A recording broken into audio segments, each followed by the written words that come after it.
What's going on, everyone? Welcome back to the channel, guys. I did the video yesterday about why the iPhone 10, or it was probably like 2 days ago, why the iPhone 10 is better than the iPhone 11, and I want to continue that same trend with the iPhone 10s. Now, I think there's a lot of advantages for both phones. I do think the iPhone 11 does have some really cool things too, and I don't think any phone really is like 100 times better than the other one. If you own an iPhone 11 or if you own an iPhone 10s, I think they're very good phones. I mean, they're the best iPhones you can buy right now. But because the iPhone 10s is technically older and it's aged a little bit, I want to tell you a couple reasons why the iPhone 10s might be the better phone than the iPhone 11. Now, the first thing I want to hit on is probably the storage variants and the storage models. Now, the iPhone 10s and the 10s Max were the first iPhones to bring a 512 gigabyte variant to their lineup. With the iPhone 11, we don't have that capability. The top tier model of the iPhone 11 is still 256 gigabytes, which isn't bad. That's not bad at all. It's still very good. I mean, my phone is 64 gigabytes. So anything above that is awesome. But the iPhone 10s does kind of have that advantage there where you can have that capability of going up to 512 gigabytes if you need it. Now, with that being said, there's 3 models of both phones. But the mid-tier model of the iPhone 10s is the 256 gigabyte model, which is the top tier model of the iPhone 11. And in the used market, a 256 gigabyte iPhone 10s is still cheaper than a 256 gigabyte iPhone 11. So kind of keep that in mind as we're going through things. I will hit on price in a second. Even looking at the front though, the size is one thing. People might like the bigger size, the 6.1 inch display. Some people might like that 5.8 inch display, but there's no competing with the OLED versus IPS.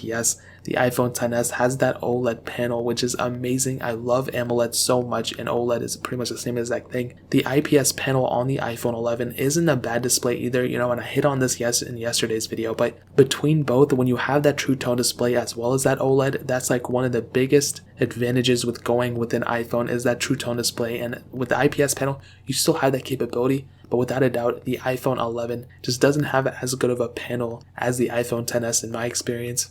Now, if you saw that iPhone 11 comparison versus the 10s that I did like a month or two ago, you would have seen that speed comparison that I did within that video. And speed-wise, dude, there's not that big of a difference at all. And, there's the same amount of RAM, same 4 gigabytes of RAM. But in some cases, the iPhone 10s was actually faster than the iPhone 11 sometimes, not every time, but there were some times where that was the case. And, the A13 chip is supposed to be way better and stuff, and it probably is.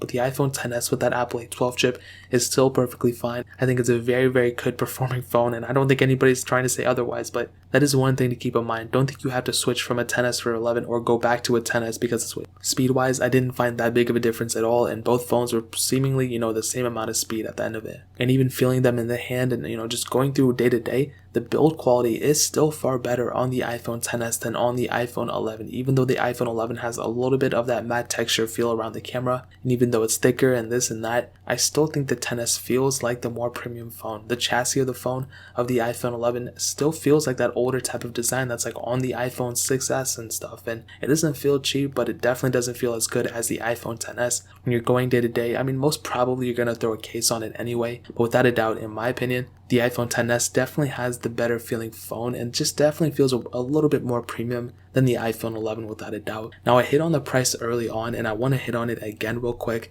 Now, price wise, okay, the iPhone 11 is $699 brand new. In the used market, they haven't really depreciated too much because people just bought them. We're going to have to give it a couple months before, it goes down. But with the iPhone 10s, the base model used in a lot of places, I've been seeing them for around like $500, maybe like around $550. And that's for the base model, so about like the 64 gigabyte model. But like I said, you can probably get a 256 GB variant of the iPhone 10s for probably like $650, less than $700 without a doubt. And that is a very compelling price, where you can only get a base model of the iPhone 11 for $700. So with that being said, price wise, I do believe you're getting a better value per dollar from a used iPhone 10s than a brand new iPhone 11 for that matter. So that's definitely one of my favorite things about the iPhone 10s versus the iPhone 11 is the price to storage variant. A quick thing, now I'll end this video off with 2 quick things. They're not major things, but they are kind of cool. They both have the same IP68 dust and water resistance. There's really not too much of a difference there.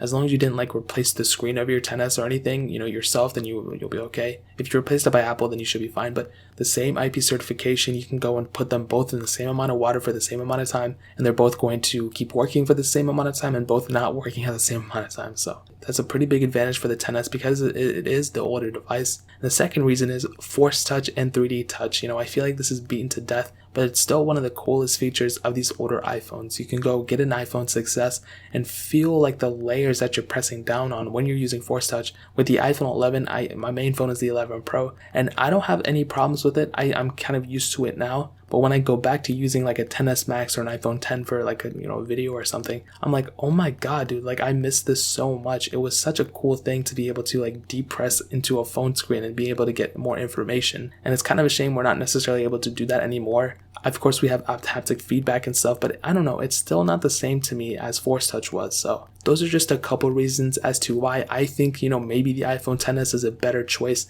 than the iPhone 11. Like I said, the iPhone 11 is a very tremendous phone. They're both like very, very good phones, and one is not way better than the other. But for the sake of the video, those are just a couple reasons why the iPhone XS could be better than the iPhone 11 for you. So that's pretty much it. If you have any questions or anything, leave it down in the comment section below. Hit that like button, that would mean so much, but definitely hit that subscribe button. Every single subscriber that we get really does count, so it would mean so much if you guys could hit that. Also check out the other links down in the description as well. My Twitter, my Instagram, my second channel. All those links are linked down below. I really appreciate if you guys check it out. But more importantly than everything else, I love every single one of you guys. Hopefully I'll catch you guys in the next video. Peace out till then.